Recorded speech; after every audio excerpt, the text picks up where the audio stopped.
दोस्तों नमस्कार। एक और लेटेस्ट अपडेट है। अब उसको अपडेट कहें या सूचना कहें, ये आप अपने तरीके से डिसाइड करिएगा। हम तो इसे जो सूचना हमको मिली मैंने सोचा कि आपसे शेयर करूं मैं सब जी।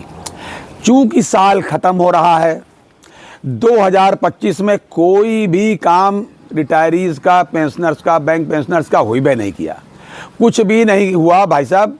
समझ लीजिए एक्स ग्रेसिया का भी जो रिव्यू होना था वो भी नहीं हुआ। अरे जब पिछले साल नहीं हुआ तो इस साल भी नहीं हुआ। कोई कुछ भी नहीं हो पाया, ना तो हेल्थ इंश्योरेंस वाला जो था उस पर कोई मामला हो पाया, मतलब कुछ काम हुई भी नहीं किया। पेंशन अपडेशन की तो बात ही मतलब जो है करते करते और सारा बात ही रह गई और तारीख तक ठीक से नहीं लग पाई। और जब लगी तो हम नहीं जा पाए, हम का मतलब है हमारे वकील साहब कोर्ट नहीं जा पाए। फिर तारीख ली और आखिर में फिर लगी ही नहीं। मतलब कुल मिलाकर के 2025 ऐसे ही चला गया। उसमें लेकिन एक बात मैं ज़रूर कहूँगा, एसोसिएशन की बात मैं नहीं करता, लेकिन जो व्यक्तिगत रूप से लोग हैं उन्होंने चलते चलते भी बड़ी मेहनत की और आज भी मेहनत कर रहे हैं और आगे भी वो मेहनत करेंगे। उन्होंने कभी किसी से कोई चंदा नहीं लिया, कोई उनका मेंबर नहीं, लेकिन किसी से उन्होंने फॉर्म नहीं भरवाया, लेकिन तमाम लाखों लोग उनके समझ लीजिए दिल से मेंबर अपने आप हैं। जैसे CN वेणुगोपालन साहब, बैंक के पुराने वरिष्ठ प्रबंधक, लेकिन आखिर तक चलते चलते इन्होंने पहले CJI को लिखा और प्रधानमंत्री साहब को लिखा, वित्त मंत्री जी को लिखा और लास्ट में फिर 2 दिन बाद लिखा CJI साहब को। उस पर दूसरे तरीके की बातें कहीं। मुझे बढ़िया लगा कि कम से कम वो अपना प्रयास तो आखिर में कर रहे हैं इस तरीके से।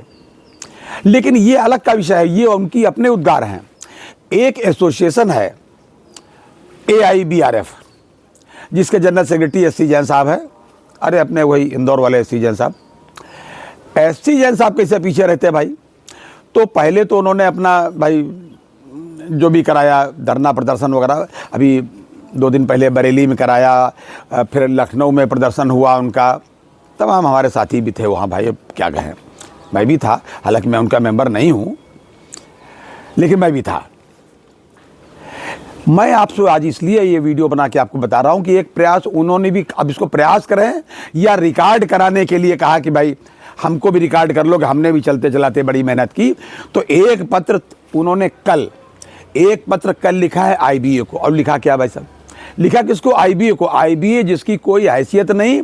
2023 में जो आपका रिकमेंड करके या फॉरवर्ड करके जो भी DFS को भेजा था 5 डेज बैंकिंग, वो नहीं आज तक हो पाई।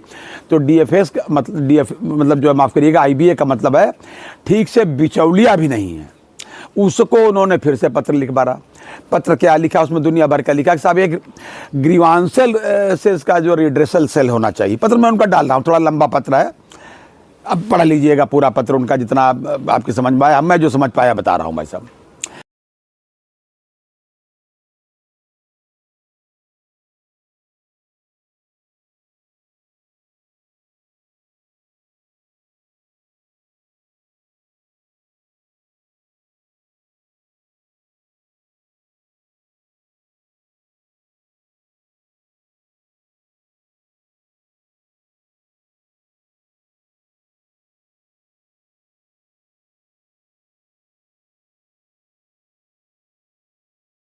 उन्होंने कहा कि एक ग्रीवांसेस सेल होना चाहिए। भाई हर एक बैंकों ने तो बना दिया अपनी अपनी बैंक में, लेकिन एक मास के लेवल पर एक ग्रीवांसेस सेल होना चाहिए। और उन्होंने बताया कि भाई पहले अपने बारे में बताया कि हमारी यूनियन काफ़ी बड़ी है और करीब 40 बैंकों से हमारे यहाँ एफिलिटीज़ हैं और 3 लाख से ऊपर हमारे मेंबर हैं और फला registered under trade union act और ये सब कब से है, सारी बात बता डाली। और ये भी बताया कि ये समस्याएँ हैं जिनके रिड्रेसल के लिए ज़रूरत है। एक्स ग्रेसिया की बात भी आई, हेल्थ इंश्योरेंस की बात भी आई, पेंशन अपडेशन की भी बात उन्होंने करी, मतलब तमाम बातें करी। और साथ ही उन्होंने ये भी बता दिया कि एक ज़माने से ढेर सारे पत्र हमने आपको लिखे हैं, आपका मतलब IBA को, और किसी का एक्नॉलेजमेंट तक नहीं आया। इतना तो एक्नॉलेज कर रहा है IBA AIBRF को, या हमारी भाई वो उनकी हो चाहे हमारी हो, सबकी अपनी है पेंशनर्स की एसोसिएशन को, कि एक रिड्रेसल से होना चाहिए।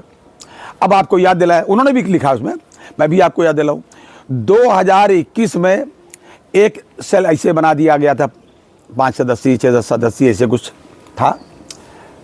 और एक पंजाब नेशनल बैंक के तब उस समय एक एमडी हुआ करते थे मल्लिकार्जुन साहब, वो उसके चेयरमैन बना दिए गए और उनके अध्यक्षता में चला। पूरा टेन्योर भाई साहब चला गया और कोई रिपोर्ट आज तक नहीं आई कि उसमें अध्ययन उनको करना था। अध्ययन इस बात का करना था कि पेंशन अपडेशन पर क्या हो सकता है, क्या सच्चाई है। और पूरे टेन्योर में उन्होंने क्या किया मुझे नहीं मालूम, रिपोर्ट आज तक नहीं आई। हाँ, एक बात मैं आपको याद दिला दूं, अपनी तरफ से उस पत्र का भाग नहीं है ये, वो ये है कि उसी के बाद उनके उस जो कमेटी बनी उसी के बाद आईबीए ने फॉल्स एफिडेविट जरूर कोर्ट में लगाया कि हमारा जो पेंशन का कोई क्लाज ही नहीं हमारे रेगुलेशंस में है अपडेशन का, ये फॉल्स एफिडेविट जरूर लगाया। और जब से लगाया तब से डेट नहीं पड़ी, मतलब पड़ी बहुत बार, कभी सुनवाई नहीं हो पाई कि उस पर भी उसकी कुछ सच्चाई पर भी कुछ चर्चा हो।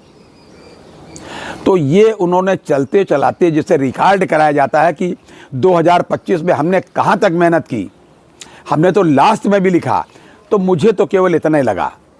लेकिन एक बात मैं ये नहीं समझ पाता कि अगर यही सब रहा तो मतलब 32 साल बीत गए, 30-32 साल, तो आगे भी ऐसे रहेगा तो क्या मेंबर्स को इन्हीं लोगों पर भरोसा करना चाहिए? हमको कोई और स्ट्रेटजी नहीं तलाश करनी चाहिए? हमको कोर्ट में सारी ताकत नहीं लगा देनी चाहिए क्या?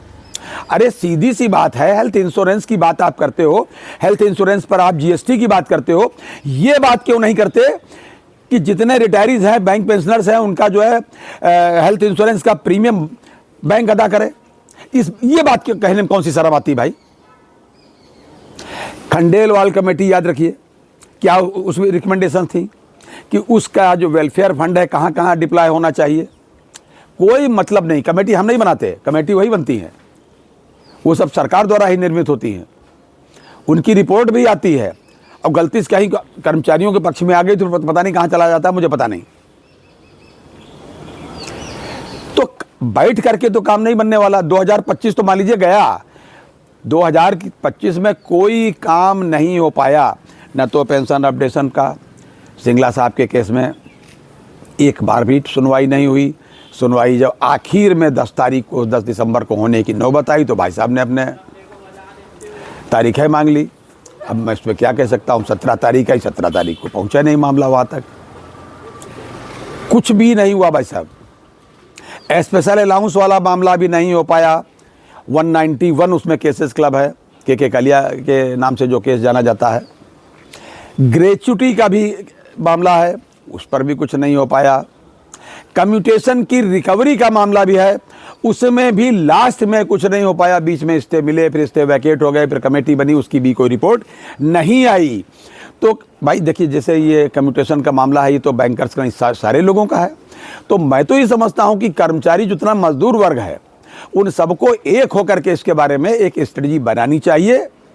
और बुद्धिमान जो हमारे बैंकर्स के जो झाड़ू लोग हैं, इनको साथ में रखिए, तो शायद अगला वर्ष हम लोगों के लिए कुछ कल्याणकारी हो। आशा ये है हमको है कि शायद 15 तारीख को स्वर्गीय MC सिंगला साहब के केस की तारीख लगे। अभी तक उसका कोई डिटेल आया नहीं है, ये सब सिर्फ अनुमान और जो वहाँ से स्मगल्ड सूचनाएं हैं। एक स्मगल्ड शब्द का मैं इस्तेमाल कर रहा हूँ, स्मगल्ड का मतलब आप स्मगलिंग से ना लीजिएगा, मतलब जो सूचनाएं हमको जो है प्राप्त हो रही हैं सुप्रीम कोर्ट में, जो आने जाने वाले लोग हैं उन लोगों से जो प्राप्त हो रही हैं, जो रजिस्ट्री में भी उठते बैठते हैं, कि संभवतः 15 तारीख लग सकती है।